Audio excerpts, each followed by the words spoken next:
Picking up where we left off, we are in the middle of trying to figure out how we're going to convert 423 grams into micrograms. And I already told you, you should be thinking about what relationships we need to use, and that we're actually going to need two separate relationships to be able to figure out this problem.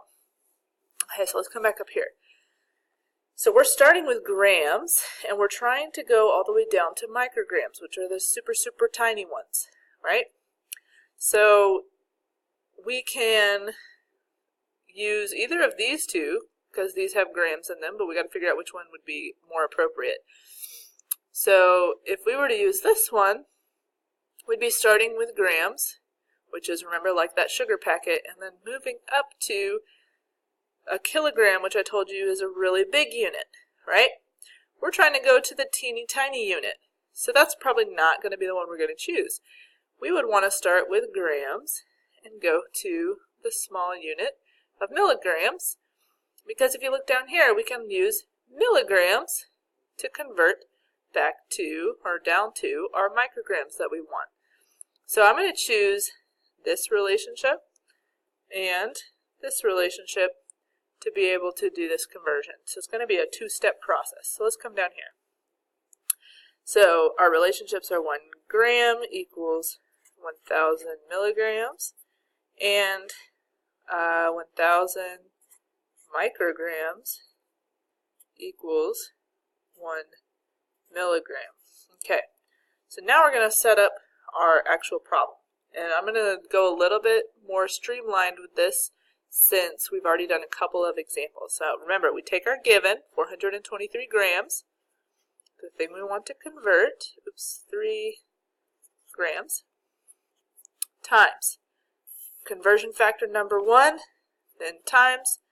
When you want to do a two-step conversion, you can just set it up like this. And when you do it this way, it's called dimensional analysis. So converting units is not really different from dimensional analysis. It's just when you have multiple steps, we call it dimensional analysis. Okay, so I'm going to take the first one here because that's going to allow us to cancel out grams.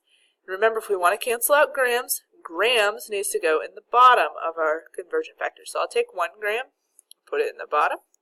I'll take 1,000 milligrams, put it in the top.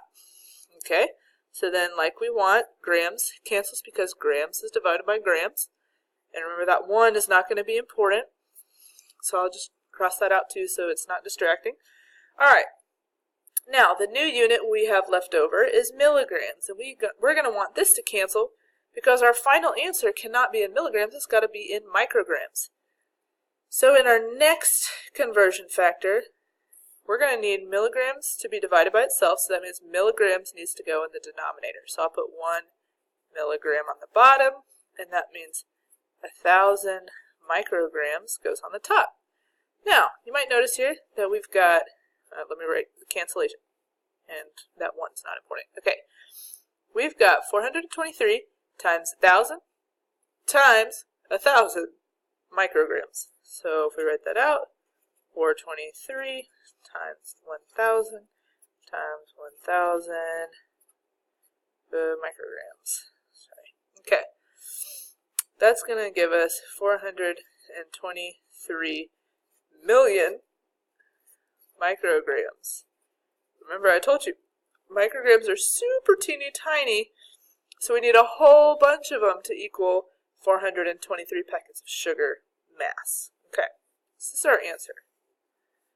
Alright, we're ready to move on to the last thing we're going to talk about today, which is rounding for significant figures. Okay, so hopefully by now you would have already watched the other video that helps to explain how to figure out how many significant figures are in a number.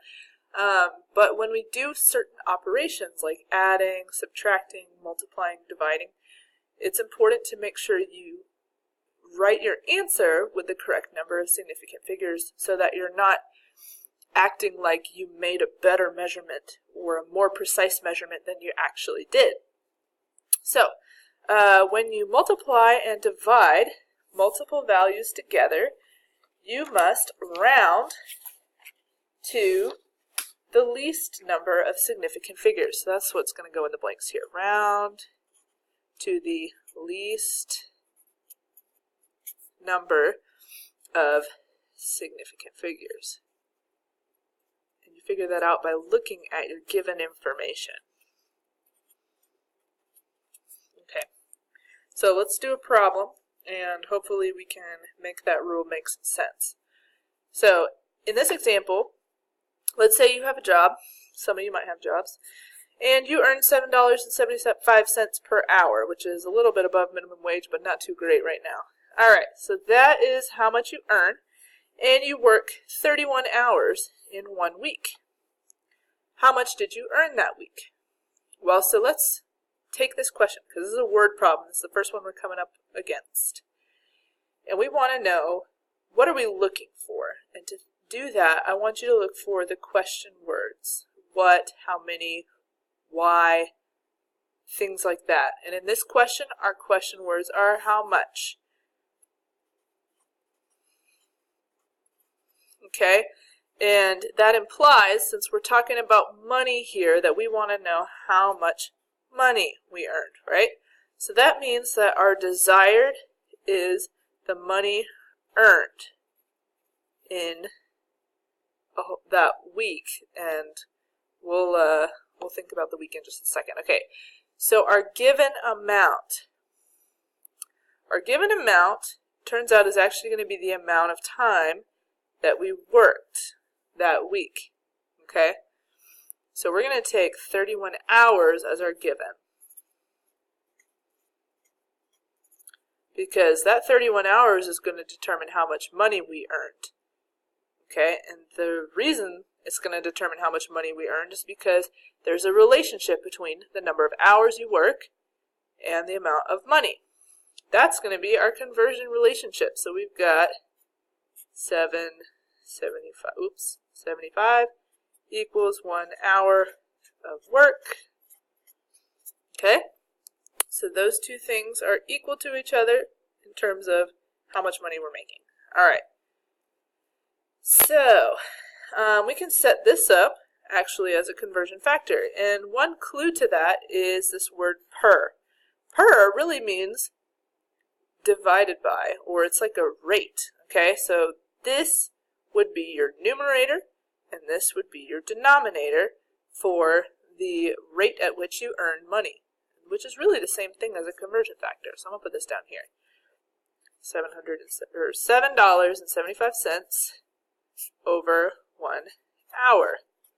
Technically, you could write it the other way, but from the way it's worded, usually you would want to put the thing before the per on the top and the thing after the per on the bottom. Okay, all right, so then we're going to actually calculate. So our given was 31 hours, and we're going to multiply by our conversion factor. And let's just check. We want hours to cancel, so hours needs to go in the denominator. And it turns out hours is in the denominator. 75, and that's $sign. All right, $sign is basically a unit. It's our unit of money, so that's why I'm including this, because it's a more everyday situation. It should make sense to us. All right, so we would take our 31 and multiply by 7.75, and we would get $240.25. All right, now your job would actually pay you that much, right? But in science, we cannot report this many values if they're significant when we had just 2 values in one of our numbers and 3 values in our other number. We can't report 1, 2, 3, 4, 5 significant figures, okay? So this number has 5 significant figures. That's too many. A short way to say significant figures is sig figs. So you might hear me say sig figs a lot. All right, so I'm going to write that that's too many. That way you know what I'm talking about. Okay. So let's see why that is. Okay, so the number 31. If you watched the other video about significant figures, you would know that every non-zero digit is significant. So this 3 is significant, and so is this 1. So that means there's 2, sig figs, or significant figures, okay? If we look at 7.75, this number has 3 non-zero digits, 7, 7, and 5. So that means there's 3 sig figs here. Okay, so let's look back at that rule. When we multiply and divide, we need to round to the least number of significant figures, and I should say here, from given info. Oops, information. I don't have room to write that word. Oh well. Okay. So, if you look back, our given information were these two values. The least number of significant figures is in 31. So that means we need to get down to 2 significant figures in our answer. Okay, so that's where we do the rounding.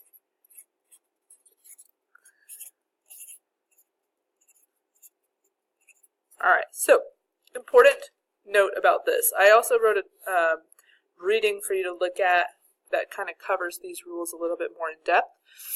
But if I take the number 240.25, we need to start from the highest place value because it's the most significant or the most important. It's more important to you that you get $200 than you getting 25 cents. You'd be pretty upset if they only paid you 25 cents. You want to make sure you at least get your 200. That's the most important value. So that's our most significant figure, the highest place value. And we're going to 2 sig figs, so that means we're also going to keep this 4. 1, 2. All right? Now that means at this point, we're going to round. So I'm going to draw a squiggly line to represent my rounding. Everything after this point becomes a 0 when we round, and you make it a 0 up until you get to the decimal, and then everything after the decimal will just disappear. Because if you keep a decimal, that makes your zeros that are trailing significant. If you want to go back over those rules, you need to either look at that significant figures video or look at that reading for this week. Okay, so I'm going to round this, so that means I'm going to keep my 2 for my 200. I'm going to keep my 4 for my 40, but in order for this to be 200 and for this to be 40, we need to leave that 0 before the decimal.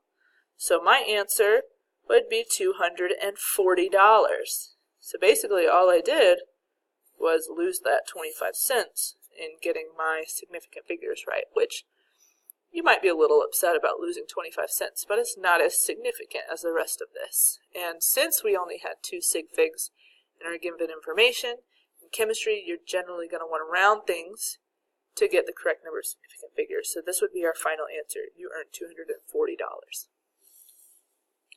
Alright, that's all I have for this week for our videos.